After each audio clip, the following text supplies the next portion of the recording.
우리가 그동안에 신약 27권 중에 26권을 끝냈습니다. 그래서 오늘 마지막 권 사도행전. 자, 사실 이것은 너무 본문이 좋아서 아끼던 건데, 그래서 여러분들한테 PBS 하도록 그렇게 했던 본문인데 이제 시간이 됐습니다. 그래서 오늘부터 시작하여 앞으로 사도행전 28장까지 이제 쭉 그렇게 살펴보도록 하겠습니다. 서론 부분이 1절 2절이죠. 거기 보니까 이 글은 누가가 썼는데 주로 예수님의 행하시며 가르치기 시작함부터 시작해서 그 2절에 승천하신 날까지 자기가 이전에 기록했다. 누가복음이 주로 그 내용이죠. 예수님이 오셔서 승천할 때까지 그걸 기록했다는 거예요. 그리고 이제 그분께서는 3절에 고난을 많이 받으시고 40일 동안 이 땅에 계시면서 사람들에게 나타내 보이시고 확증하시고, 그리고 하신 일은 마지막에는 하나님 나라의 일을 말씀하셨다. 주님의 관심은 하나님 나라에 있는 거예요. 즉 우리가 아담 하와가 타락함으로 말미암아 하나님의 통치를 벗어나고, 그래서 우리는 자기 멋대로 자기의 원하는 대로 살았고 자기 욕심대로 살아서 자기의 나라를 구축하던 우리들, 이제 주님은 다시 와서 방향을 다시 잡아주고 하나님 나라, 하나님 중심이어야 된다. 그것을 가르쳤다는 거예요. 그래서 마지막에도 하나님 나라의 일을 지상에 계시면서 부활하시고 나서 그거 말씀하시고, 그리고 제자들에게 4절 5절에 보면 너희들에게 세례를, 성령의 세례를 너희가 받을 것이다. 그것을 약속하시고 그걸 기다리라고 명하셨습니다. 요한은 물로 세례를 베풀었다 그랬어요. 죄를 회개케 하는 그러한 사인이죠. 그러나 이 성령 세례는 죄를 이기게 하는 것입니다. 죄를 깨끗게 하는 것이 아니라 죄를 이기게 하는. 그래서 우리 이전에 보면 수련회 같은 데 가면 마음이 뜨거워졌다, 다시 와갖고는 이전으로 항상 돌아가고, 설교 시간에 은혜를 받고 또 월요일 화요일 되면 벌써 잊어버리고. 그 왜냐하면 그냥 이 성령의 능력이 지속되지 않기 때문에. 바로 그 성령의 세례를 너희가 받을 것이다, 이렇게 얘기했어요. 주께서는 우리를 잘 알고 계세요. 주님이 저와 여러분을 너무 잘 알고 계십니다. 그냥 놔둬봐야 될 게 없어요, 우리가. 그래서 우리에게는 반드시 이러한 성령님의 이끄심이 우리에게 필요한 것입니다.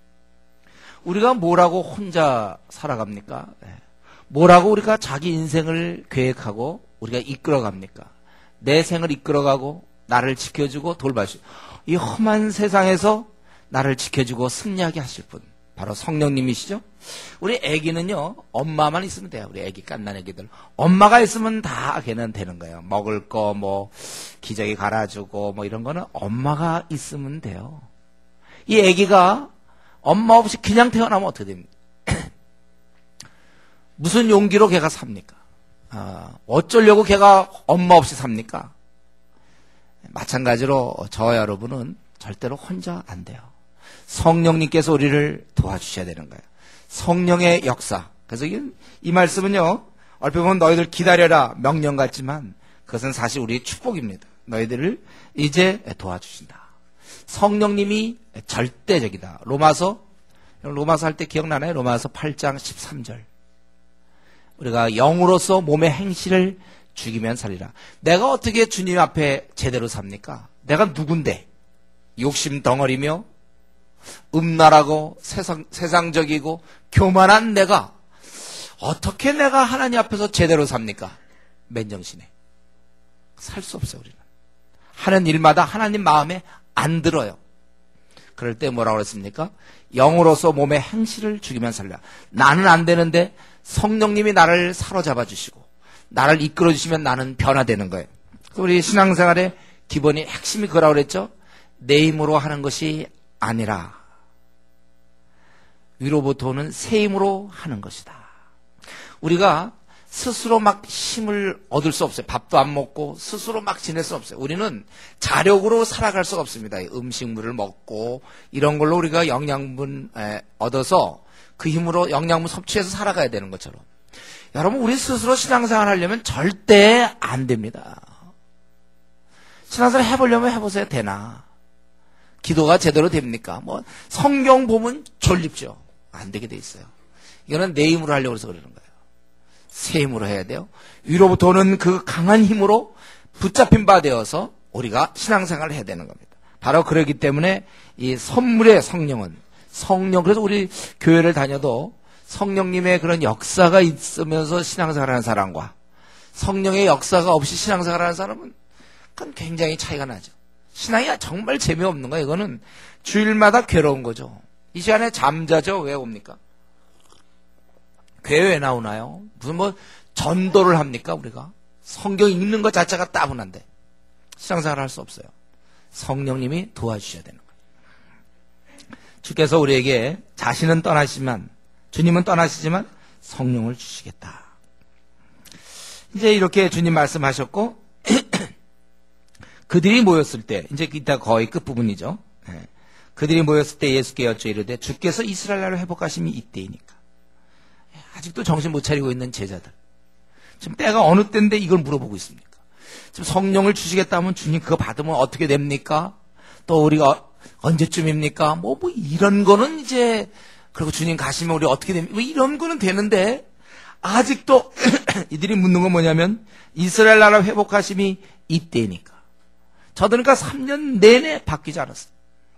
그래서 예수님께서 좀 뭔가 조짐이 보이니까 이제 뭐 되나보다 하고 좌우편에 앉겠다고 그랬고 세상 권력을 얻으려고 그랬고 이들의 관심은 여전히 대로마 제국의 식민지로 있던 이스라엘부터 독립이었어요. 그리고 자기들이 한 자리 하는 거. 이게 관심이었어요. 그러니까 이스라엘 나라를 회복하심이 이때입니까? 예. 제자들은 이 제자들의 그 영적인 모습이 우리가 누구랑 딱 대화해보면 금방 알잖아요. 여러분들이 앞으로 결혼을 한다든가 할 때 선을 본다든가 할 때 그 사람과 딱 얘기 한 3분만 해보면 알아. 그 사람이 어떤 생각을 갖고 있는 사람. 지금 제자들이 마지막 순간에 세례 얘기하고 계실 때 성령 세례 얘기할 때 이스라엘 회복함이 이제 부활도 했겠다. 예, 이제 막 그냥 문장인데도 그냥 막 들어갔다 나왔다 하고 막 됐다 이거죠. 이때입니까? 자, 기다렸던 3년간의 이제 고생이 이제 끝나가는 그 시간, 이때입니까? 뭘 얘기합니까? 성경은. 참으로 영적 무지는 벗어나기 어렵다는 거예요. 우리 그렇잖아요. 우리가 이제 글을 모르고, 그래서 이제 초등학교를 6년 다니고, 뭐 중학교 다니고, 이러면서 우리가 그런 이제 글도 알게 되고, 깨치게 되고 이런 것처럼, 이 영적인 것도 그냥 저절로 되는 게 아니에요. 이 영적 무지는 이런 육적인 무지보다 더 심해요. 좀처럼 이거 잘 안 깨납니다. 이 무지에서 벗어나기가 쉽지가 않아요, 여러분. 이 시간에 여러분 그거 명심하세요. 우리가 영적 어두움에서 벗어나는 거는 아주 필사적인 노력이 필요하다는 거예요. 무슨 한 교회에 무슨 조장이 됐다거나, 집사가 됐다거나, 장로가 됐다든가, 목사가 됐다고 해서 영적 무지를 벗어나는 게 아니에요. 목사님 저 교회 다닌 지 벌써 3년 됐는데요? 5년 됐는데요? 그래도 안 돼요. 영적 무지가 이렇게 쉽게 벗어날 거라고 여러분, 그렇게 생각하지 마세요. 시간이 가면 갈수록 우리가 성화가 이루어지는 것처럼 영적 무지도 자꾸 깨는 거예요. 그렇기 때문에 때로 자기 지금 생각하고 있는 게 얼마나 어리석은가 여러분 모릅니까? 자기가 어떤 거 행동했을 때 그 행동이 얼마나 어리석은 행동이에요. 자기 말이 지금 얼마나 어리석인지도 몰라요. 왜냐하면 자기 세계에 들어가 있기 때문에. 지금 자기가 하고 있는 행동, 왜 시간을 그렇게 월요일부터 토요일까지 그렇게 쓰고 있습니까? 왜 내가 그런 친구 만나고 있죠? 내가 왜 그런 자매를 만나고 있습니까? 왜 내가 그런 형제를 만나고 있습니까? 나는 왜 그런 직장을 다니고 있나요? 나는 왜 그런 계획을 세우고 있습니까? 깜깜하기 때문에. 깊은 영적 무지 때문에 이게 잘 안 되는 거예요. 여러분 이거 참 쉽게 생각하지 마세요. 나 이제 교회를 좀 다녔으니까 이제 영적 무지로부터 벗어났을 거라고 생각하면 안 돼요. 우리가 미적분 같은 게 그냥 됩니까? 나 초등학교 나 열심히 했으니까 이제 미적분 풀 거라고? 그렇게 하면 안 돼요. 다음 단계 있는 것처럼 영적 무지는 계속해서 벗겨지는 거예요. 여러분 쉽지 않아요. 그러니까 제자들이 3년 동안 다니고 예수님 부활까지 이제 다 하고 하나님 일을 하나님 말씀을 많이 했다고 그랬잖아요. 하나님 나라 일을. 이거 다 들어가면서 최종적 거의 마지막 대화잖아요. 제자랑. 이제 마지막 그 대화인데 스승에게 한 말은 뭐냐면 그러면 이제 옛날에도 많이 물어본 거예요. 그러면 이제 이스라엘을 회복할 때가 요때입니까? 이렇게 마지막 대화였어요. 예, 우리가 명심하세요. 쉽지 않다는 거. 주님 앞에 3년씩 쫓아다녔어도 이러고 있다는 거. 그런데 저와 여러분, 어쩌면 내가 이렇게 지금 힘들게 사는 이유가, 내가 삶의 방향을 못 잡고 앞이 뿌연 이유가 아직도 어둠에 있기 때문에, 뭔가 구분이 안 되는, 제가 늘 예를 들지만 어릴 때 그 유괴범한테는 유괴당할 수가 있어. 애들은 분간이 안 되는. 지금은 되지만 우리가 어쩌면 내 생도 지금 걸려 있는지 몰라요. 내 앞날이 50년 남았고 40년 남았고 30년 남았고 20년 남았는데 어쩌면 이 앞날을 어떻게 살아야 될지 모를지 몰라요. 위로부터의 그 밝은 깨달음이 없는 채 어둠에서 자기 앞날을 계획 세우는지 모릅니다. 그러니까 힘들어지는 거예요. 그러니까 별로 만족이 없고 기쁨이 없는 것이다. 왜냐하면 진리를 알지니 진리가 너희를 자유케 하리라 그랬거든. 주님의 말씀, 이거 진실. 근데 아직도 나는 내 삶으로부터 만족이 없고, 내 미래에 대해 생각할 때 별로 기쁨이 없고, 즐거움이 없고, 보람이 없고, 오늘 이 순간 죽으면 글쎄 내 생이 별로 그렇게 후회가 될 것 같아. 아직도 지금쯤 내가 살면서 오늘 죽어도 나는 괜찮습니다, 난 만족합니다, 이렇게 얘기해야 되는데 오늘 많이 죽는다면 좀 허탈하고 말이죠. 이게 뭐야, 내 생이 겨우 기껏 태어난 게 이건가. 왜냐하면 아직도 안 보이니까. 어둠에 있기 때문에 그래요. 제자들도 아직까지 어둠에 있습니다. 그러나 주님은 이때 뭐라고 말씀합니까? 시기와 때와 시기는 그건 아버지께서 자기 권한에 두셨고 너희 알 바 아니고, 너희가 관심을 가지려면 그래서 너희의 그 나라, 그 너희가 처해져 있는 현실과 그런 나라, 지역, 상황에 관심 갖지 말고 전혀 다른 세계, 전혀 다른 세계죠. 뭐라고 그랬습니까? 오직 성령이 너에게 임하시면 너희가 권능을 받고 예루살렘과 온 유대와 사마리아 땅끝까지 이르러 내 증인이 되리라 하시니라. 너희가 할 일이 있으니 그것은 너희의 현실에 있는 현재 문제에 관심이 아니라 바로 그 일을 해라. 성령이 임하시면 너희는 내 증인의 역할을 해야 되는 것이다. 이제 사도들은 이스라엘이라는 자기들의 현실, 자기들의 나라에 대한 집착과 관심사에서 벗어나서 이제는 온 인류를 향해서 전혀 다른 차원으로 바뀌어야 된다는 것입니다. 스케일이 달라지는 거야, 스케일이. 한 나라, 한 지역이 아니라 세계가 주 무대가 되는 일꾼을 키운 거예요. 주님이 3년 동안 열심히 키웠던 일꾼은 이스라엘 나라의 독립을 위한 자도 아니요, 이스라엘이라는 조그만 나라에서 있는 게 아니라 전 세계를 향한 일꾼으로서 그렇게 키운 거예요. 우리가 이것을 알아야 돼요. 이거 주님께서 이 제자들에게 명하신 건 뭐냐면 온 세계를 향해, 인류를 향해서 일하라, 그거예요. 신분의 격상 올린 거죠. 고귀한 직분, 이걸 주신 거예요. 그래서 결국 사도행전은 사실 예루살렘과 유대와 사마리아 땅끝까지 이르는 그 전진하고 있는 이 제자단, 사도단의 모습을 보여주고, 바로 그것이 사도들이 먼저 뚫었고 우리가 계속해서 그렇게 가야 된다는 것을 사실은 시청각적으로 보여준 것입니다. 그리고 9절부터 11절까지 주님은 확실히 떠나십니다. 그분께서 구름에 의해서, 사실 여기서 구름이라는 것은 우리가 보이는 문자적 구름이라기보다는 어떤 그 영광의 그 임재, 이런 개념이 되겠죠. 그래서 제자들이 쳐다보고 있을 때 너희들은 지금 어찌하여 서서 하늘을 쳐다보느냐. 그분은 다시, 우리가 쳐다볼 것은 하늘이 아니에요. 주님이 올라가는, 사실 그게 아니라 관심은 이제 땅끝, 그것이 돼야 되는 거예요. 이제는 너희들에게 남겨져 있다는 거예요. 확실히 주님은 떠났어요. 주님은 그러나 성령을 허락하시면서 그거를 믿고 떠나게 된 것입니다. 이 지금 사도행전 1장 1절부터 11절까지 우리가 좀 살펴봤는데 이 말씀 참 중요합니다. 우리가 앞으로 사도행전을 이해하면서도 중요하고 계속되는 중요한 거예요. 처음에 시작. 주님이 이걸 명하시고 그 다음부터 우리가 그거에 대한 순종이죠. 그 명하심.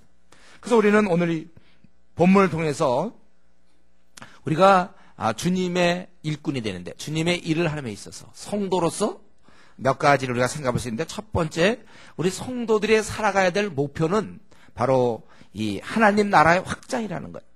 그래서 3절에도 보면 주님은 마지막 기간 동안에 이 지상의 최후의 사역을 하나님 나라의 일을 말했어요. 지상의 일을 얘기한 게 아니라 하나님 나라의 일을 얘기했고, 그리고 그들에게 부탁한 것도 8절에 있는 것처럼 하나님 나라의 일이 뭐냐면 하나님 나라가 확장되는 일.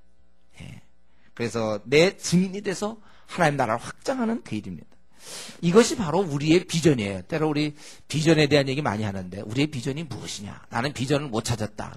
이미 성경은 이것을 비전으로 제시해 놓고 이것을 이루기 위해서 각자의 길이 있다는 거. 어떤 사람은 교사가 될 수 있고 어떤 사람은 교수도 될 수 있고 어떤 사람은 뭐 회사의 무슨 사장도 될 수 있고 어떤 사람은 사업을 할 수도 있고 어떤 사람은 변호사도 될 수 있고 뭐 국회의원도 될 수 있고 장사를 할 수 있고 가정주부도 될 수 있는데 확실한 건 뭐냐? 우리의 비전은 바로 여기 있는 것처럼 예수 그리스도의 증인으로서의 삶. 이것이 우리의 비전입니다. 우리가 무슨 직업을 갖든지 어떤 일을 하든지 여기에 맞추어 살아가야 되는 것입니다. 가끔 이런 얘기 들리죠? 집안일 때문에 교회 못 나오겠다. 아니면 직장 때문에 내가 요즘 조금 뭐 교회를 소홀히 한다. 내가 이만저만한 일 때문에 내가 주님 나라 위해서 내가 일을 잘 못하겠다. 학교 수업이 너무 많기 때문에 시험이 너무 많기 때문에 생업에 종사하느라고 내가 이러한 증인의 생활을 내가 못한다. 이런 얘기들은 사실은 있을 수 없는 얘기입니다. 내가 지금 이렇게 사는 이유가 바로 이 하나님 나라의 일 때문에 하나님 나라 확장 증인 때문에 내가 사는 것인데 가끔 우리 신문에 보면 그런 거 기사 뭐 좀 읽어본 것 같기도 한데요. 보면은 뭐 고시 같은 거 패스할 때 보면 공부 잘하는 사람들 있지만 꼭 그런 사람 중에 보면은 사법고시 같은 거 보면 꼭 그런 일화가 나와요. 어떤 사람인데 돈이 없어서 막 돈을 벌어가면서 주경야독처럼 자기가 막 돈을 벌면서 또 밤에 막 하고 자기가 학원비를 벌어서 고시학원 다녀서 공부하고 해서 남들은 한 3년 하면 될 걸 이 사람은 뭐 7년 걸렸는데 그냥 열심히 돈을 벌면서 또 공부하고 벌는 대로 공부하고 뭐 그래서 늦게 됐다. 의지의 한국인이다. 뭐 이런 얘기. 중요한 건 뭡니까? 그 사람에게 있어서는 고시가 목표거든요. 사법고시. 그걸 위해서 그는 알바를 하는 거예요. 왜냐하면 학원을 다녀야 되니까 돈이 필요하니까. 그런데 만약에 이런 경우 어떻게 되나요? 그 사람이 그 먹고 살아야 되기 때문에 그걸 너무 하느라고 알바를 너무 하고 허드레를 너무 하느라고 미처 고시 공부를 못 한다면 그럼 그거 왜 하는 거예요? 그거는. 그래서 그 사람이 고시 공부를 해야 되는데 하는데 계속 알바만 하다가 지쳐가지고 70세가 돼서 죽었다. 예를 들면 어떤 신문에 날지 모르죠. 그것도 뭐냐면 이걸 목표였는데 그거 하려고 학원비 벌다가 그만 공부 못해가지고 70세 돼서 죽었다. 이러면 그건 의미가 없지 않습니까? 생애 목표가 제가 이전에 한번 예를 들었어요. 그 유학 가는 거.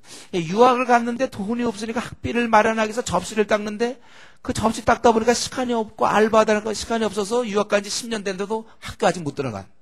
그 유학 왜 갔어요? 그런 사람들. 그런 식이란 말이죠. 우리 삶이 뭐예요? 땅끝까지 이래서 내 증인. 이게 내 증인이라는 게 단지 증인 이런 게 아니라 온 인류를 위해서 일하라 그거예요. 우리의 비전은 나라는 존재 왜 이 땅에 태어났는가? 하나님이 나를 이 땅에 왜 보내셨는가? 그저 나와 내 가정 밤낮 엉엉엉엉 아니면 직장에서 승진하고 영롱 집장만 엉엉엉 깽깽깽 하다가 그래서 죽으라고 한 거 아니에요. 그래서 사람들한테 인재나 좀 받고 갓디나 이 땅은 고운데 험한 세월 그거 하라고 한 게 아니라 온 인류를 위해서 한번 하나님이 기뻐하는 온 인류를 위해서 싸우는 온 인류를 위해서 위하여 일하는 그러한 사람이 되라고 저와 여러분 이 땅에 내셨다는 거예요. 이게 우리의 비전입니다. 내가 이 땅에서 숨 쉬는 이유는 밥을 먹는 이유는 잠을 자는 이유는 온 인류를 위하여 전 세계를 위해서 일하기 위해서 하나님 나를 보내주셨다는 것입니다. 그렇다면 나는 굳이 이 땅에 올 필요 없어. 하나님이 천국에 가면 놔두셔도 되는데 이 땅에 보내신 이유는 온 인류를 위해서. 여러분 우리가 지금 어느 목표를 향해서 여러분 달려가고 있습니까? 내가 준비하는 것이 다 무엇을 위함입니까? 내 앞날이 여기에 맞춰져 있습니까? 앞으로 30대 이렇게 하고 40대 이렇게 하는 것이 지금 온 인류를 위한 것으로 맞춰져 있냐 이거예요. 이것이 우리의 비전입니다. 이 비전을 위해서 우리가 세부적으로 나는 모두 돼서 어떻게 해보겠다. 각자의 그 길은 다를 수 있어요. 그러나 우리의 공통된 목표가 있어요. 온 인류를 위해서 일하는 거예요. 전 세계를 위해서. 이거 잊으면 안 돼요. 우리가. 그리고 이 주님의 일을 하는 데서 우리 목표를 이거라면 그런 일을 할 수 있는 자격은 오늘 보니까 성령 충만해. 5절에 보면 성령으로 세례받고 8절에 성령이 너에게 임하시면 너희가 권능을 받는다고 그랬어요. 하나님 나라의 일은 우리의 그냥 육신적인 능력으로 하는 게 아닙니다. 하나님 나라의 일은 하나님이 주시는 힘으로 해야 되는 거예요. 여러분 그 명심하세요. 저와 여러분은 애당초 주님의 일은 할 수가 없게 돼 있어요. 저와 여러분은. 못하는 게 정상입니다. 그냥 가만히 있는 게 정상이에요. 주님의 일을 할 수 있는 능력이 우리 애당초 없단 말이에요. 우리 가끔 그 올림픽 같은 데 보면 역도 있잖아요. 역기 드는 거 이거. 어떤 사람 막 100kg 이렇게 막 들어요. 100kg. 100kg를 들어요. 우리는 안 되죠. 그거 어떻게 들면 100kg 우리 어떻게. 혹시 우리 중에 드는 사람 있나? 혹시 100kg? 네? 100kg 우린 안 돼요. 이거 힘이 있어야 들지요.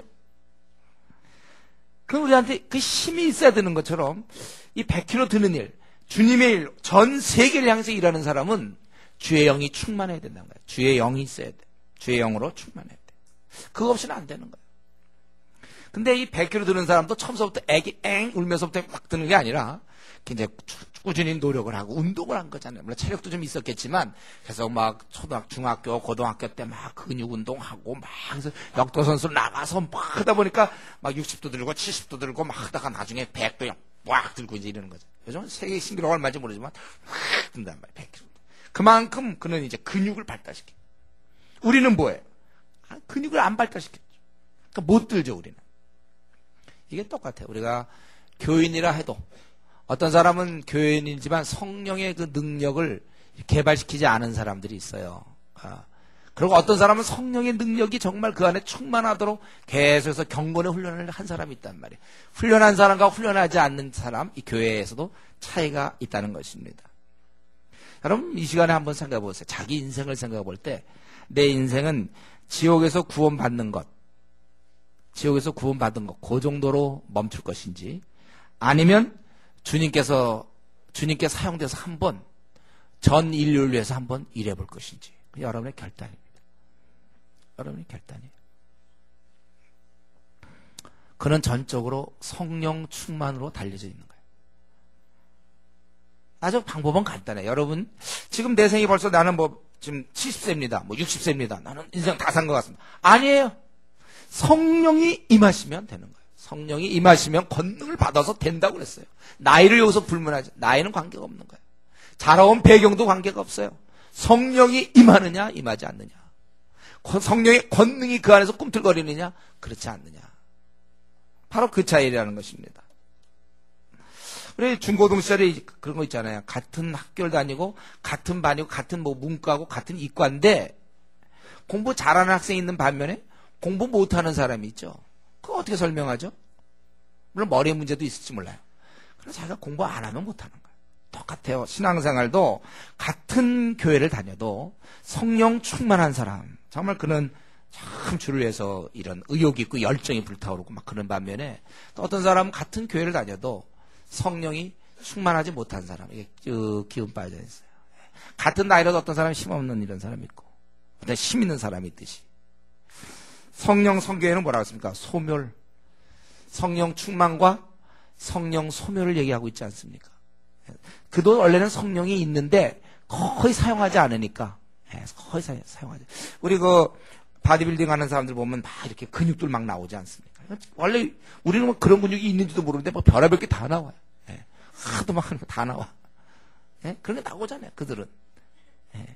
그래서 몸을 쫙 이렇게 만드는 건데 안 한 사람은 그런 거 안 나와요.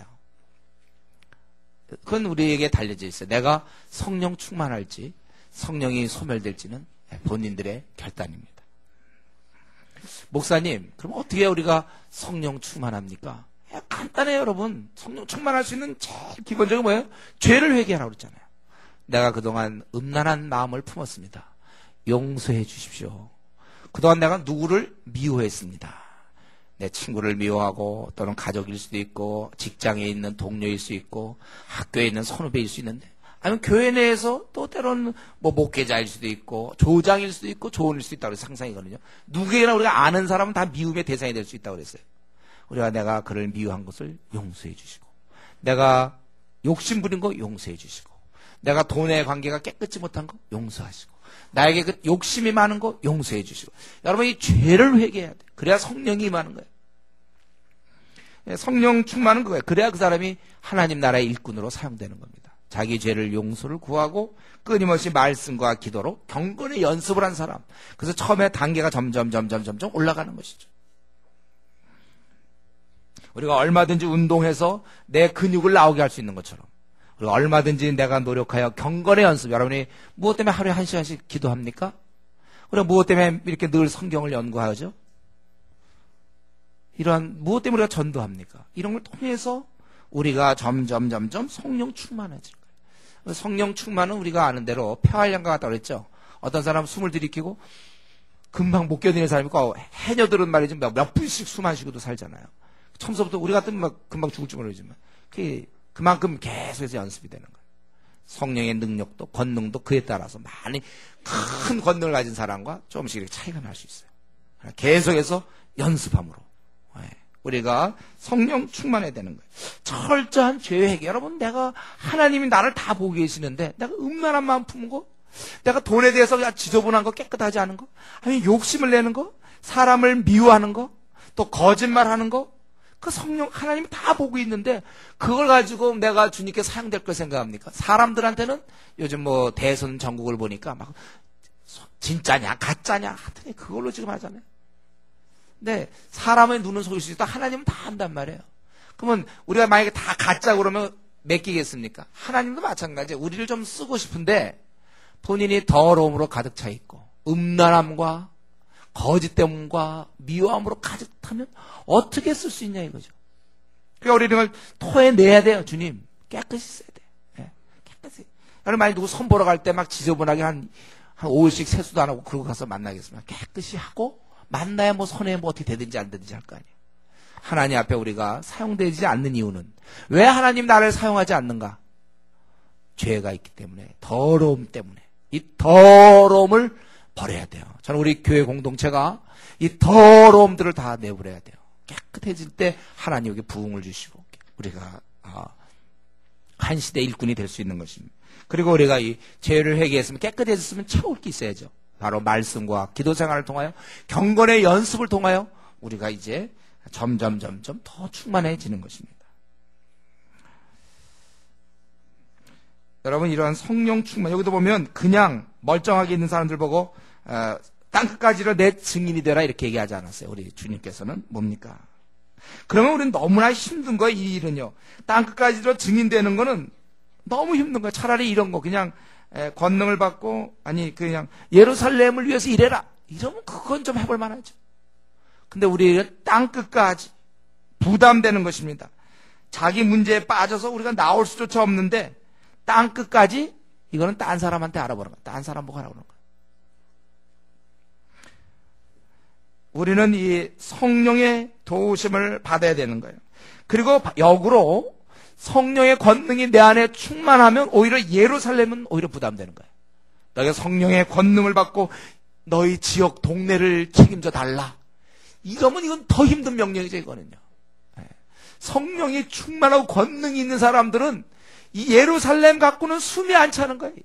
뭐 이런 거 그냥 확 나가야지.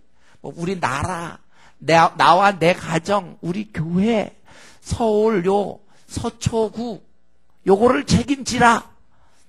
그러면 못 해먹겠다 이거예요. 우리는 차라리 성령을 주지 말든지, 성령이 주소로 권능이 가득, 우리가 권능을 받으면 우리는 이 정도의 일에 우리 자신을 드려야 돼. 이때 땅끝이 끝이기 때문에 그렇지. 만약 또 딴 거 있으면 더한 거 있으면 더 할 거야 아마.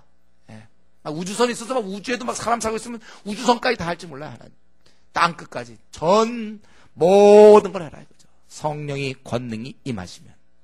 근데 우리 중에 도무지 이런 데 관심이 없는 사람도 있습니까?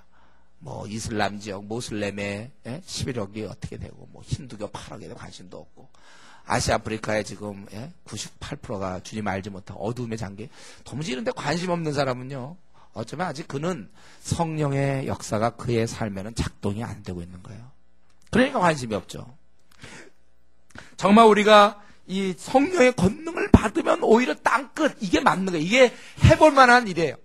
그럼 만약에 우리 재벌이라고 합시다. 저는 뭐 재벌은 모르지만 재벌이 막 이렇게 할 때 말이죠. 기한서 딱 올라오는데 막 올라왔어. 막 올라서 딱 보니까 이번 사업 잘 되면 한 달에 수입 한 500만 원을 벌 것 같습니다. 막 이런 거 와서 사인해달라고 보세요. 그 다짝 쫓겨나는 거예요. 재벌 정도 되면 올라올 때 뭐 이 사업을 하면 뭐 이번에 한 수백억 정도, 아쉬운 대로 한 5천억 정도의 뭐가 프로젝트입니다. 뭐 이래야지 재벌이 보고 있다가 그 사인하고 회장이 그렇게 되는 거지. 한 300만 원 벌 것 같습니다. 이번 한 달 열심히 하면. 이놈 누구야? 붙잡아야. 쫓아내야 돼. 그건 안 되는 거예요. 그는 재벌 스타일이, 우리 같으면 이제 한 달에 500만 원 오와, 막 우리는 이제 이럴 수 있지만, 그건 우리한테 맞는 거죠. 재벌한테는 그게 됩니까, 지금?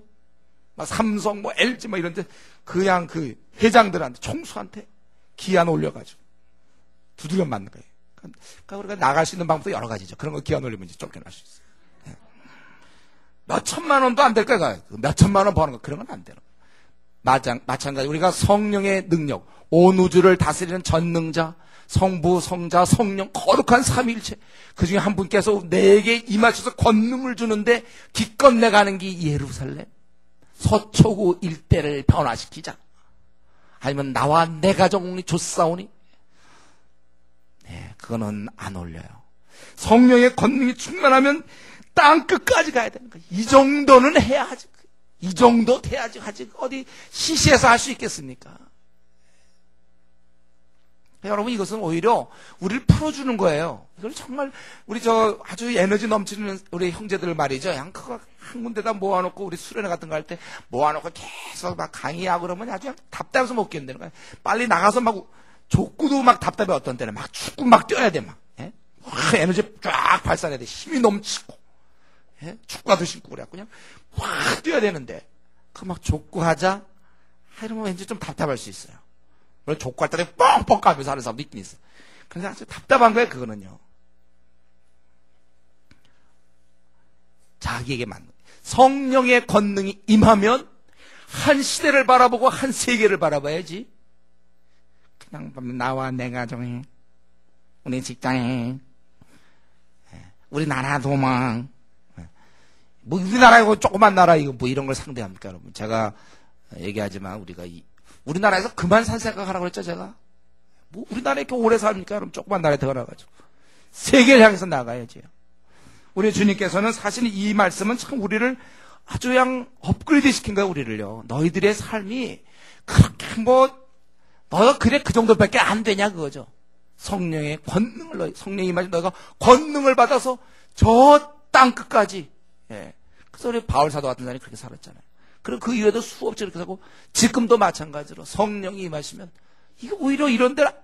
저도 지금 우리 마찬가지 우리 교회도 지금 우리가 중국을 달라붙어가지고 지금 저러고 있지 않습니까? 우리가 중국을 향해서 28개 팀이 가서 막 매년 가서 공략을 하는데 비록 우리 수는 적지만 그러나 체질에 맞아요. 그 정도는 돼야 돼. 한 성을 4,000성 한 1억 정도가 살고 그 4,000대학 한 10만 명 되니까 그거 해볼 만한 거죠. 조금 사는 데 가서 우리 재미없어요. 우리 바로 옆에 중국이 붙어준 거 참 감사해요. 우리 에너지를 발산할 수 있어요, 여러분. 흥미진진해. 근데 중국만으로 끝날 뻔했는데 또 옆에 밑으로 인도 10억, 요즘 더 늘어나지 그쪽이. 깜깜해. 그중에 8억이 힌두교인. 우와, 인도 말이죠. 이거 또 우리가 또 붙잡아야 돼요. 우리 3날 동안. 그거 좀 어느 정도 정리되면 그 다음엔 모슬렘 11억, 전 세계적으로 11억, 아시아에 9억 1,000만. 이 정도는 우리가 해야죠. 뭐 요런 것도 안 하고 여러분 생을 보낼 생각합니까? 설마 이렇게 생각하진 않겠죠. 직장생활 착실히 해서 건전한 소시민으로서 집을 장만하고 화장실 2개를 마련하며 우리 애들 교육 잘 시키고 내 남은 생은 그렇게 살다가 은퇴해서 어느 정도 은퇴 자금 좀 준비해가지고 은퇴 준비해서 남은 생을 살아야 되겠다. 설마 이런 생각 안 하시겠죠? 계속 그리고 한국에 계속 살아야지. 설마 안 하시겠죠? 목사님 아무리 말씀하셔도 나는 이 한국이 좋습니다. 저는 한국에서 계속 살아나가며 노후 대책 마련해서 삽니다. 그는 이제 역으로 아직까지 성령이 막 그를 지글지글 볶지 않기 때문에 그래서 그런 거예요. 아, 내가 성령을 아직 못 받았구나 생각하셨대. 그러니까 내 삶이 만족이 없죠. 기쁨이 없어요. 보람이 없어요. 정말 이런 일을 하다가 우리가 죽어야 되는데, 한 번 태어났는데 그럼 내가 한 번 이 땅을 왔다 갔는데 뭐 이렇게 시시하게 살다 죽습니까? 우리가 하나님 앞에서 정말 성령 충만하여 권능을 받아서 시대를 움직이는 인물이 돼. 위대한 인물들이 다 돼야 되는 거예요, 여러분들. 안 될 자격 있는 사람이 중에 한 명도 없어요. 다만 본인이 안 할 뿐이지. 할 수 있는데.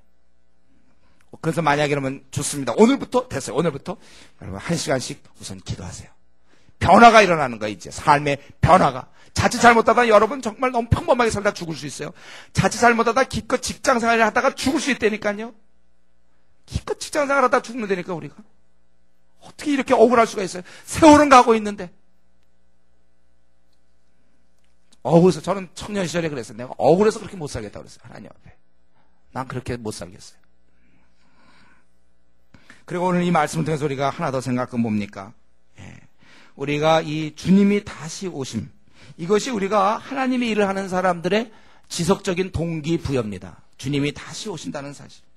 여러분, 하나님 나라를 위해서 일하다 보면 이 땅은 세상의 주관자들이, 공주의 관세 잡은 자들이, 악한 마귀가 통치하는 영역이에요. 우리가 여기서 살려다 보면 많은 저항에 부딪힙니다. 주님 위해서 일하려면 수많은 어려움이 있고 또 억울함도 있어요, 여러분. 상처받음이 있는 겁니다. 이 땅을 살아갈 때. 이때 우리가 기억할 건 뭐예요? 주님 다시 오시네. 주님 다시 오시는구나. 그거죠. 우리가 지금 주의 나라의 확장을 위해서 일할 때마다, 이 증인의 삶을 살 때마다, 온 인류를 위해서 일할 때마다 우리는 그때 많이 힘들 것이고, 그 힘들 때마다 주님 오심을 우리는 떠올려야 되는 것입니다. 지금이 아니라 그때 우리는 웃게 될 거예요. 물론 여러분들이 갈등과 이런 아픔, 오해, 비난, 억울함, 이거 듣기 싫으면요, 제일 좋은 방법은 뭐예요? 절대 리더로 나서지 마세요. 절대 무슨 조장이 된다든가, 목사가 된다든가, 뭐 장로가 된다든가, 집사, 절대 하지 마세요, 여러분. 제일 좋은 방법은 그거예요. 내가 이런 정말 갈등을 겪고 싶지 않고, 아픔을 당하고 싶지 않고, 비난 듣기 싫으면 리더로 나서지 않으면 되는 거예요. 그러나 만약에 제가 리더로 나선다면, 뭐 조장이든지, 뭐 목회자든지, 직분자든지, 자기가 나서면 그거는 이미 마음에 결단하는 거라고 그랬어요. 그는 자기가 오해와 비난과 속상함과 상처, 아무도 모르는 그 고통, 이러한 그 눈물의 골짜기를 내가 들어가겠다는 뜻이에요. 그래서 힘들 때마다 주님이 아시지 않는가? 주님 오심을 떠올려야 되고 기다려야 되는 것입니다. 그래서 지금 많이 우는 사람들은 그날 영광스러운 거예요. 그날 우리 열매가 있는 거야, 지금 울 때. 반면에 지금 아무것도 안 하고 자기 자신을 위해서만 그저 살아가고 있는 사람들, 그러면 그때 수치스러운 것이죠. 지금 왜 나만 이렇게 살아야 됩니까? 다른 사람들은 이렇게 좀 편안하게 사는데 왜 나만 시간을 내야 되고, 나만 왜 가족을 돌보지 못하고, 나만 왜 이렇게 힘들게, 우리 바울사도 그랬잖아요. 왜 나만 가족과 함께 다닐 그런 관이 없느냐. 자기는 어떻게 보면 이렇게 시간을 빼앗기고, 어떤 데는 나만 왜 돈을 써야 됩니까? 다른 사람들 돈 다 안 내고 그러는데 왜 나만 돈을 써야 되고, 왜 나는 시간 써야 되고, 학생 같은 경우 왜 나는 왜 다른 사람 다 자기 거 하는데 나는 학원도 제대로 못 다니면서 캠퍼스에서 주님 위해서 일해야 됩니까? 왜 나는 이렇게 직장에서도 나는 딴 사람 이렇게 하는데 왜 나는 이렇게 수고하며 애쓰고, 교회에서도 같은 조장도 딴 사람들 다 자기 거 챙기는데 나만 혼자 바보같이 왜 나는 이렇게 일을 해야 됩니까? 그러나 그게 누구를 위한 겁니까? 주님을 위한 거 아니에요. 주님을 섬기는 건데 뺀질뺀질이 어디 있습니까? 나는 참 머리 잘 돌아가고 뺀질뺀질 머리 쓰고 있는지 모르지만, 내가 참여할 수도 있는데도 내 이익을 위해서 참여 안 하고, 내가 좀 더 쉬고 나의 그런 발전만을 생각하고 내가 그러고 있을 동안에, 그러나 정말 우리가 누구를 지금 섬기고 있는 거예요? 내가 이러면 조장이다, 또 내가 직분자다, 지금 누구를 섬기고 있나요? 최선봉에 서서 섬겨야지. 우리가 이렇게 할 때 그 결과를, 주께서 나중 주님 만날 때 그 영광을 얻게 되는 거예요. 주님 만나는 거, 이거 기다려야 돼요. 그래서 내 생활 중에서 우리는 사실 이 주님이 오신다는 이 약속을 얼마나 우리가 기다리고 있습니다. 분명히 오시는데 행여나 우리 중에 이런 얘기하는 사람이 있습니까? 지금 주님 오시면 안 되는데. 그 사람 삶은 지금 안 되는 삶이에요. 그거는 성경에서 지금 많이 벗어난 삶입니다. 그 삶은 지금 실패의 삶이에요. 그러니까 저희가 늘 시금석으로 기준으로 생각하는 게 뭡니까? 오늘 주님 오셔도 됩니다. 요거고, 만약에 지금 오늘 오시면 안 됩니다라고 얘기하는 사람이 우리 중에 혹시 있다면 여러분 인생을 다시 사세요. 처음부터 다시 시작해야 됩니다. 그 엉터리의 그 삶은 지금 주님이 오셔야지. 지금 주님 오시면 큰일 나겠는데 이거나 나 주님 오시면 나 이거 책망 들 것 같다. 그 삶은 지금 헛살은 거예요. 시간만 보낸 거고 다시 시작하세요. 여러분들 주님 오늘 오셔야 됩니다. 이렇게 그렇게 될 정도로 자기 삶을 살아야지. 지금 오시면 나 이거 큰일 났네. 네. 삶을 완전히 잘못 산 거잖아요. 방향을 트셔야 돼. 아주 이건 그런 사람은 볼 거 없어요. 한 주간이라도 어디 기도원 가서 정말 하나님 내가 이거 뭡니까 하나님 믿으면서 나는 엉망으로 살았군요. 주님 오는 거조차도 나는 지금 환영 못할 정도로 내 삶이 엉망입니다. 다 뜯어 고쳐야 돼요. 공부고 뭐고 중요하지 않아요. 직장 취직 중요하지 않아요. 결혼이 중요하지 않아요. 그 사람은 기도원이 중요해요. 가서 기도하면서 지금 오늘 오셔도 됩니다라고 될 때까지 준비하고 있어야 돼요. 이제 12절부터 마지막 26절까지는 순종하면서 이 주님의 말씀에 순종하면서 또 준비하고 있는 그 제자들의 모습이 보입니다. 거기 보니까 13절에 보니까 베드로, 요한, 야고보, 안드레 이게 길게 이 11명의 제자를 설명한 것은 너무나 중요하기 때문에 여기에 바로 제자들이 이제 비로소 그때 예수님 죽을 때 막 도망가고 이랬던 제자들이 다 한 자리에 모여서 다시금 주님의 그 약속을 기다리면서 기도하고 있다는 거예요. 그리고 거기 14절의 여자들, 늘 예수님 살아계실 때 생전에 봉사하던 그들, 또 예수 어머니 마리아, 그리고 예수의 아우들, 애들과 더불어 마음을 같이 오로지 기도에 힘쓰더라. 예수님은 승천했지만 이 지상에서 여전히 교제는 계속되고 있죠. 이전에는 주님이 지상에 있을 때는 보면서 대화를 하고 교제했지만 지금은 보지 못하지만 기도로 대화하고 있는 거예요. 그래서 약속대로 성령 받을 것을 기도하면서 그들은 기다리고 있는 것입니다. 그리고 이제 15절에 모인 무리가 수가 약 120명, 120문도가 그때 그 다락방에서 같이 기도하고 있었어요. 그럴 때 베드로가 연설하게 되죠. 그 연설의 내용이 오늘 이제 본문에 있는 것처럼 유다 대신에 다른 사람을 뽑아야 된다. 그 내용이에요. 유다 대신에 다른 사람을 뽑아야 된다. 그래서 베드로가 일어나서 뭐라고 했습니까? 다윗의 입을 통하여 예수 잡는 자들의 길잡이가 된 유다를 가리켜 미리 말씀하신 성경이 응하였으니 마땅하도다. 성경에 이미 그에 대해서 얘기하기를 어디 있습니까? 특별히 20절 시편에 기록하였을 때 그의 거처를 황폐하게 하시며 그에 거하는 자가 없게 하소서. 시편 69편을 얘기한 거죠. 그 다음에 또 일렀을 때 그의 직분을 타인이 취하게 하소서. 이건 시편 109편 8절이죠. 직분을 타인이 빼앗게 하옵소서.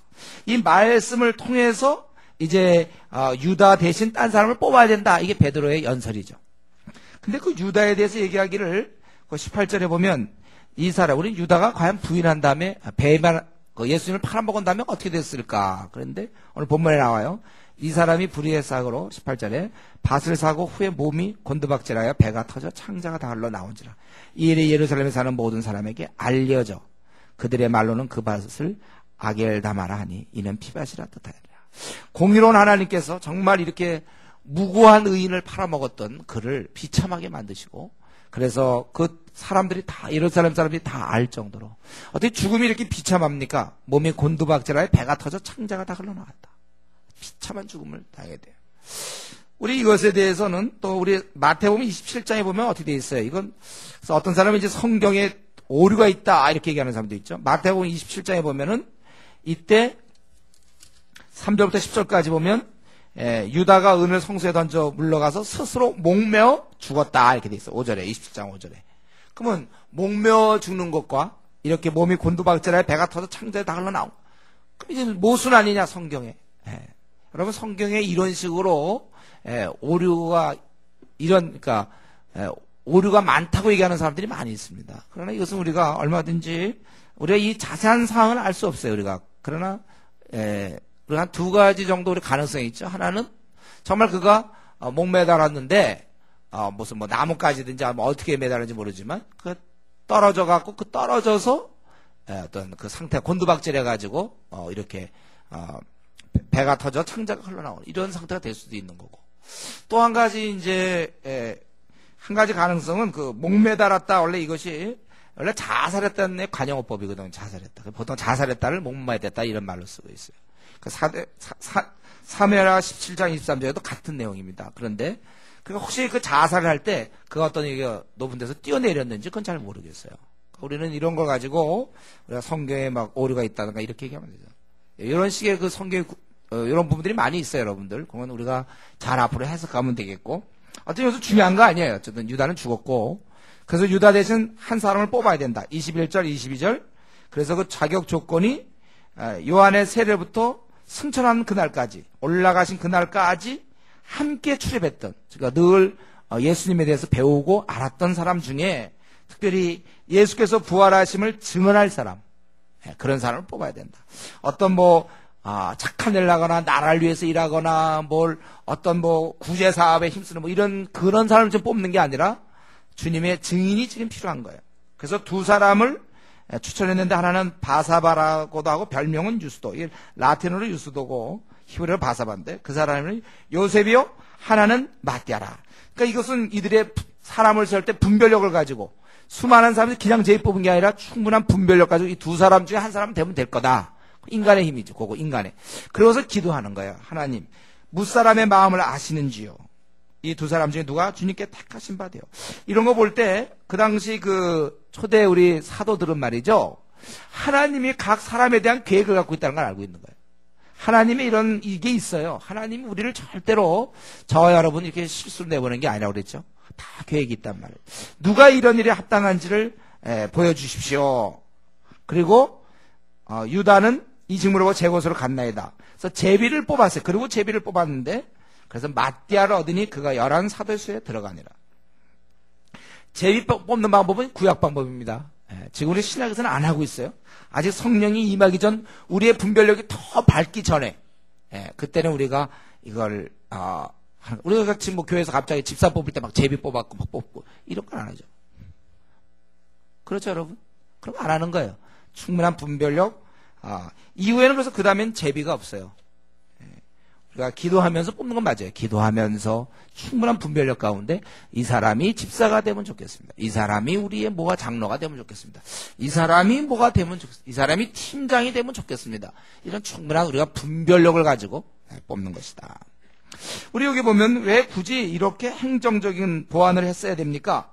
기다리면서. 원래 아까 14절에 그들이 오로지 기도에 힘쓰더라. 그러고서는 2장 1절 오순절 날이 이미 이름에 이렇게 이제 연결되면서 자연스러운데 왜 중간에 이렇게 지금 마띠아를 뽑는 사건이 이렇게 장황하게 기록되어 있습니까? 그리고 왜 유다는 그리고 나중에 얼마 뒤에 이제 야고보 죽지 않습니까? 그 이노 그룹에 있던 요한, 야고보, 베드로가 있는데 그중에 야고보가 죽어요. 좌우편 앉게 해달라던 그 야고보가 일찍 순교를 당합니다. 근데 야고보 죽었다고 또 뽑지 않죠? 이건 뭐예요? 우리는 성경에서 12지파에서 하나님 나라의 백성 이스라엘이 구성되듯이 신약시대에 들어오면 12사도에 의해서 퍼져나가는 교회 공동체. 이 말은 뭐냐면 12사도의 신앙, 그것을 계승하는, 바로 12사도를 계승한다는 얘기는 주님의 가르침대로 가는 거예요. 그 12사도에 의해서 이제 구약에 대칭되는 12지파. 그 11명이 되건 안 되는 거예요. 12지파가 12사도가 돼서 이 가운데서 그들의 신앙 고백 속에서 교회 공동체가 생겨져야 된다는 것입니다. 그래서 야고보가 죽는 건 자연스러운 거예요. 그런 신앙을 가졌을 때 야고보가 순교당하고 또 많은 사람들이 계속 순교당하고 거의 아마 아는 대로 예수님의 제자들은 거의 다 순교당했어요. 그렇게 안 당하고 버틸 재간이 없죠. 대로마 제국의 황제가 무소불위의 권력을 휘두르는 그들이 기독교를 박해하는데 어떻게 지도자들이 안 죽을 수 있습니까? 그러나 여기서 세웠던 것은 바로 12지파의 그 개념. 이제는 온전한 하나님 나라의 그 백성들, 이제 시작된다는 것입니다. 그래서 우리 교회 공동체는요, 지금도 마찬가지예요. 제대로 된 교회인지 아닌지는 그들의 그 신앙 고백이 사도의 이런 사도성과 이들의 신앙과 동일한가 이거예요. 이게 진짜예요. 우리가 이단들, 뭐 이런 거 이단 시비 붙을 때 중요한 건 이 사도들이 갖고 있던 신앙을 갖고 있는가. 이거 아니면 더 이상 번져나갈 이유가 없는 거죠. 사도를 통해서 가는 게 하나님 뜻이에요. 주님의 뜻이고. 예, 그래서 이렇게 중요한 한 사람을 세우게 된 것입니다. 이제 한두 가지만 말씀드리고 말씀 마쳤으면 좋겠는데, 우리 여기 보니까 결국은 이렇게 해서 마띠아라는 인물이 나타나요. 유다 대신. 유다는 이 직무를 버리고 자기 곳으로 갔다. 이게. 버리고 떠나버렸다는 거. 그리고 마띠아를 얻게 됐다는 거예요. 여러분, 이 중요한 건 이 마띠아가 직분을 맡았다는 거예요. 유다는 놓쳤습니다. 그렇게 주님을 3년이나 따라다녔지만 그는 스스로 버려서 결과적으로 버렸다는 거예요. 그리고 마띠아는 직분을 얻었어요. 무엇입니까, 결국? 이건 무엇이죠? 주님의 일이 이렇다는 거예요. 주님의 일이. 예. 과정은 어떤지 잘 모르지만 결국은 직분을 얻은 자가 있고 직분을 놓친 자가 있다는 거예요. 예. 일하는 자가 있고 일 안 하는 자가 있어요. 그것이 뭐 현재 상황이라든가 뭐 자이든 타이든. 예. 중요한 건 이거예요. 주님의 직분을 맡는 자들이 있고 맡지 않는 자들이 있다는 거예요. 물론 이 말은 꼭 우리 교회로 따진다면 꼭 조장을 해야 된다든가 꼭 그런 뭐 반드시 그렇게만 얘기할 수는 없어요. 그러나 중요한 건 누군가가 일은 하고 있어야 된다는. 우리 올림픽 같은 거 보면요, 그 마라톤 같은 게 보면 많이 뛰잖아요. 한 뭐 몇백 명이 뛰는지 모르겠어요. 그러나 결국은 금메달, 은메달, 동메달 3명이 얻는 거예요. 물론 그들이 기록이 저조해도 결국 금메달은 나오게 돼 있어요. 기록이 좀 저조하기 때문에 금메달 취소 이런 건 없어요. 그 중에 하여튼 등수에 들면 따는 거예요. 하여튼 어떤 과정을 거치든 간에 꼭 그 사람 나오게 돼 있어요. 올림픽 끝나면 꼭 그런 금메달리스트 이런 사람 꼭 있기 마련이에요. 그렇죠? 금메달을 목에 거는 사람은 꼭 있어요. 저는 그렇게 생각해요. 주의 직분은 우리에게 금메달이나 마찬가지입니다. 왜 어떤 사람 같은 교회를 다녀도 우리 한국 교회를 생각해도 좋은데 누구는 왜 직분을 맡아 일하고 누구는 직분이 없이 있습니까? 뭐 그런 과정은 굉장히 복잡해요. 그러나 결과적으로 누구는 주님의 일을 하고 있고 누구는 안 하고 있단 말이에요. 제가 얘기하는 건 일하는 자. 내가 직장이면 꼭 우리 교회 꼭 조장만을 제가 얘기하는 건 아니에요. 조장이 아닐 수도 있어요. 물론 웬만하면 조장이 되겠지만 혹시 아닐 수 있는데 그렇다 하더라도 그는 그럼 직장이든지 아니면 학교든지 뭔가 주의 일을 하고 있어야 된다는 거예요. 꼭 보면 이런 과정, 어떤 자신의 상황, 현재 문제 등이 있지만 결국은 그래서 그런 똑같이 직장생활 같이 힘들고 똑같이 학교생활 힘들고 가정적으로도 마찬가지인데 누구는 근데 일을 한단 말이에요. 근데 누구는 일을 안 해요. 그것이 물론 자기의 결정이고 자기의 그런 거지만 결과적으로 지금 인류 역사사를 보면 항상 주님의 일을 하는 사람이 있었고 직분 맡아 하는 사람이고 직분 맡지 못하고 안 하는 사람이 있었다는 겁니다. 저는 우리가 꼭 유다처럼 극단적인 경우 직무를 버리고 떠나 이런 거 아니더라도 우리가 이 시간에 중요한 건 나는 어떻게 하든지 물론 조장을 할 수 있으면 좋지만 꼭 아니더라도 팀장을 할 수 있으면 좋지만 꼭 아니더라도 나는 어떻든 일을 하고 있어야 돼요. 나와 내 가정, 나와 내 직장. 그럼 결국 이기심의 발로죠. 결국 처음에 혼자 있다가 결혼하면 이제 가정이 되는 거고 직장이면 직장이 되는 거예요. 아직도 자기를 못 벗어난 거예요, 그게. 꽤 자기가 뭐 가정 직장을 섬기면 그건 뭐 섬기는 거 같지만 그건 결국 자기를 섬기는 거예요. 그거는 자기니까. 우리가 이 면에서 분명히 해야 됩니다. 중요한 것은 지금 이 마띠아는 12사도단에 들어왔어요. 정말 이 엄청난 이제 새로운 세대의 문을 여는 12사도명, 12사도단에 마띠아는 어쨌든 들어간 거고 유다는 빠졌다는 것입니다. 이게 중요한 거예요. 중요한 것은 우리가 이 시대에 주님께서 세상을 향한 온 인류를 위한 일꾼이 되라고 우리에게 말씀했는데 나는 지금 어떻게 되고 있는가? 이게 중요한 거죠. 일하는 자가 되어야 된다는 거예요. 뭐 어떤 이유든지 간에 자꾸 이유 얘기하지 마세요. 다 누구나 다 이유 없는 사람이 누굽니까? 근데 일을 하고 있느냐 아니면 일을 안 하고 있느냐 이걸 생각해야 돼요. 저는 우리 모두가 하나님 보실 때 다 우리 물론 교회에서는 조장 뭐 팀장 뭐 이렇게 집사 뭐 이렇게 직분을 주지만 그거 말고 하나님 볼 때 확실한 좀 일하는 사람 직분자야 돼요. 여러분들이. 예? 그냥 교회만 오는 사람이 되면 안 되겠어요. 직분자로서 일을 맡은 자가 돼야 되는 것입니다. 한 말씀만 더 드리고 오늘 말씀 마치겠는데 오늘 이 말씀 여러분 읽다 보면 좀 아주 특이한 걸 보지 않습니까? 오늘 이 말씀 중에. 오늘 이렇게 말씀을 보다가 보면 딱 이렇게 와닿는 게 하나 있죠? 네, 15절에 있는. 모인 무리의 수가 약 120명이 되고 그때 베드로와 그 형제들 가운데서 일어서서 이르되. 베드로가 연설하고 있는데 베드로가 일어났단 말이에요. 120명이 모인 가운데서 베드로가 딱 일어나. 드디어 이것이 깊은 잠에서 깨어났다는 사인입니다.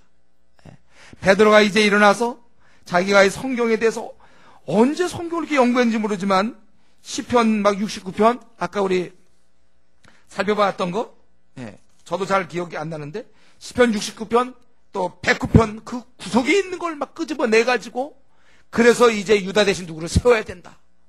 와, 베드로가 드디어 이상해지기 드디어 변화되기 시작한 거예요. 베드로가 어떻게 성경 그 구석에 있는 구절을 어떻게 끊어냈어? 이제 그는 그의 삶이 시작되고 서서히 시작되고 있어요. 자기의 자리를 지금 찾았어요. 자기 그동안 많이 방황했고 예수님 쫓아다니면서 뭐 제대로 대답도 잘 못하고 엉뚱한 얘기 많이 하고 다른 사람 가만히 있을 때 혼자 막 바다에 뛰어들겠다고 그러고 뛰어들다가 막 살려달라고 그러고 이상한 소리 많이 하고 막 그러고 또 좌우편에 앉는다고 그럴 때 막 화내고 그랬던 인물이었고 맨 마지막에 다른 사람들 그냥 도망이나 가면 좋은데 따라가다가 부인까지 하고 그러던 베드로. 베드로가 이제 자기 자리를 드디어 찾았습니다. 오랜 시간을 걸려서 자기 찾았어요. 비행기로 따지면 그동안 비행장에서 빙글대다가 드디어 이륙 쫙 이제는 목표를 향해서 가는 겁니다. 지금 사실 인생으로 따지면 지금 비행장으로 따져서 그 이륙 준비하다가 생 끝내는 사람들 많아요. 제대로 날라보지도 못하고. 근데 베드로 드디어 이륙하는 거예요. 성경에 대한 이 통달과 깨달음, 이 분별력, 그래서 함께 있던 자들 중에 세워야 되고 그들은 부활의 증언할 사람이 됐다. 이 참 오랜 시간이 걸렸습니다. 그동안에 그의 깊은 어둠, 수많은 실수들, 무지함, 어리석음, 드디어 거기서 벗어났다는 그 신호탄이지. 그것은 기지개를 피는 거야. 드디어 오랜 잠에서 깨어났습니다. 베드로의 시대가 드디어 열리고 있습니다. 그로 인해서 사실 베드로로 말미암아 초대교회가 형성되고 그리고 대로마 제국에 당대 누가 당합니까? 황제를. 그 황제의 박해를 맞서서 싸우는 아주 용감무쌍한 목숨을 건 위대한 지도자 베드로가 탄생하는 거예요. 그 초대교회는 이런 베드로의 그 이끌림 속에서 그들은 경고에 섰던 것입니다. 좀처럼 다시 나오기 힘든 지도자가 드디어 등장한 것입니다. 과거를 다 벗어던지고 그동안 그 숱한 아주 얘기하기도 창피한 그 많은 얘기들, 그 많은 생각들, 그 많은 언어들, 행동들, 실수들 다 접고 다 벗어버리고 새로운 인물이 태어난 것입니다. 바로 베드로예요. 멋있어요. 저는 이 장면 보면서 멋있더라고. 베드로가 다 일어나서 그때 주님도 없고 아무도 없는 데서 다 일어나서 이제는 뽑아야 된다. 자기를 딱 가는. 참 이러한 그 베드로, 한 시대를 움직일 만한 그런 베드로, 중차대한 책임을 가진 베드로가 드디어 탄생한 것입니다.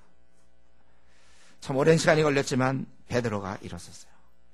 여러분, 우리는 이 장면을 보면서 참 너무나 감동적인데, 우리가 이런 베드로처럼 나도 그렇게 얘기할 수 있습니까? 나도 이 깊은 잠에서 내가 깨어났습니까? 드디어 내 위치를 찾았다고 얘기할 수 있습니까? 그렇다면 그때부터 내 생이 열리는 것입니다. 우리 어떤 자의 경우는 말이죠. 우리 어떤 사람의 경우는 그냥 이렇게 그냥 준비 중으로 끝나는 사람이 있어요. 우리 전쟁에서 보면 어떤 폭격에 의해서 어린애들 죽잖아요. 어린생들. 아직 피어나 보지도 못하고 그냥 죽는 거. 그렇게 죽나? 그냥 살면서 그저 먹고 살고 가족 그저 이렇게 신경 쓰고 직장 다니고 승진하고 집장만 하고 뭐 그렇게 살다가 죽나? 무슨 차이가 있습니까? 어쩌면 아까도 얘기했지만 비행기로 따지면 그냥 비행장에서 한번 쫙 하면 이륙도 못 해본 채 밑에서 비행장에서 빌빌 왔다리 갔다리 하고 거기서 뭐 나를 준비하고 뭐 안전벨트 매고 막 밤낮 뭐 이러다가 그냥 그러다 끝나는 생이 혹시 있는 거 아닌지 모르겠어요. 내 사명을 깨닫고 그 길에 발을 디딜 때부터 내 삶은 카운트 되는 거예요. 그때부터 나는 1살이에요. 그때부터 2살입니다. 내 사명을 시작할 때부터. 그거 없이는 그거는 내 삶이 아니에요. 베드로의 삶은 이때부터입니다. 이때부터 한 살이에요. 베드로 이때부터 시작되는 거예요. 그가 이 땅에 태어난 이유가 이겁니다. 이때 일어나기 위해서. 이때 이제 초대교회를 대로마 제국의 그런 핍박을 견뎌가면서 이끌어갈 수 있는 탁월한 지도자가 되도록, 저들을 말씀으로 먹일 수 있는 지도자가 되기 위해서, 그래서 베드로는 태어난 거예요. 오랜 시간이 물론 걸렸어요. 그게 자기가 원래 해야 될 일이었습니다. 저나 여러분 다 하나님 앞에서는 계획이 있어요. 하나님은 절대 우리 시시한 인물로 살라고 하나님이 이 땅에 보내실 리가 없어요. 그 위대하신 분께서는. 나를 가장 사랑하시는 그분은 나를 기껏 그냥 직장생활이라고 학교생활이라 하다가 돈이나 좀 벌어서 집장만 하고 뭐 바쁘게 살다가 그저 애기 낳고 뭐 그렇게 살다가 죽으라고 이 땅에 보냈을 리가 없습니다. 이미 명령된 것처럼 전 세계를 향해서 일하라. 이미 이건 비전으로 주어진 거예요. 이 시간 한번 우리가 우리 자신을 생각해 보았으면 좋겠습니다. 내가 한번 사는 거 이렇게 한번 살자는 거예요. 한번 주어진 삶, 각자 자기의 좀 자리를 찾았으면 좋겠어요. 물론 내가 지금 야근 때문에 힘들지만, 그러나 이런 가운데서도 그렇다면 내가 이걸 어떻게 이 문제를 해결할지를 하나님께 기도해 봐야 돼요. 네, 시대가 이렇게 돌아간다고 야근이라고 밤새 야근만 하면 안 될 게 아니라, 내가 그러면 이 문제를 어떻게 풀어나갈지를 생각해야 돼. 직장을 옮겨야 될지, 아니면 또 어떤 방법을 쓸지, 우리는 결단해야 돼요. 자기만이 할 수 있는 일, 하나님께서 나에게만 주신 길이 각자가 있는데 이거 발견하지 못한 채 그저 바쁘게 30대, 40대 보내고, 그러고 나서 슬슬 이렇게 하다가 끝나는 거 아닌지 모르겠어요. 아직도 좀 앞날의 생각은 뿌연 사람 있습니까? 내가 무엇을 하다가 죽어야 될지 아직도 모르는 사람 있어요. 우세요, 좀 여러분들. 우십시오. 이게 뭐예요? 이렇게 살 바에는 뭐 예수님 안 믿고도 살죠. 예수님 안 믿고 사는 사람도 더 잘 사는데, 내가 기껏 이 땅에 요거 앞으로 내가 누릴 그 영광을 생각할 때 이 땅이 짧은 요 60년, 70년, 80년짜리 요게 내가 목매달고 있으면 됩니까? 이 한 시대를 움직일 난데, 요즘에 학생들이 있습니까? 정말 이때 준비해야 돼. 이 시대를 움직이기 위해서. 벌써 이미 35세 넘어가면 슬슬 이제 내려가기 시작한다고 그랬죠. 난 뭐 하고 있는 거예요? 성실함? 좋아요. 성실할 수 있어요. 그건 우리 기본이고. 근데 뭐냔 말이죠. 나는 무엇 때문에 태어났어요? 우리 베드로 사도가 이제는 일어나서, 이때부터는 베드로는 죽을 때까지 정말 세상에 감당하기 어려운 훌륭한 리더로서, 지도자로서 시대를 움직이는 큰 인물로 살았습니다. 내가 비록 조그만 땅에 태어났다 하더라도, 내가 지금 여러 가지 가난하고 내 여러 가지 어려운 문제가 있고, 나는 늙었고 나는 병들었고 나는 지친다 할지라도, 그러나 나에게 하나님이 나에게만 줄 수 있는 그 길이 있다는 거예요. 우리 그 길을 가야 돼요. 그럴 때 참 의미가 있고 보람이 있는 것입니다. 시간은 자꾸 올라가고, 올해도 벌써 또 이렇게 끝나고, 내년 되면 한 살씩 더 먹는데, 우리가 막 결혼 못해서 안달할 게 아니라, 아직까지 내가 이걸 못 잡고 있는 것에 대해서 안달하십시오. 나는 뭐예요? 일어나던 베드로, 다시 한번 내 생도 이렇게 될 수 있도록 하나님께 간구하는 저와 여러분 되기를 바랍니다. 이 시간 같이 기도하겠습니다. 같이 우리 한번 통성으로 오늘 말씀 생각하면서 같이 통성으로 기도하겠습니다.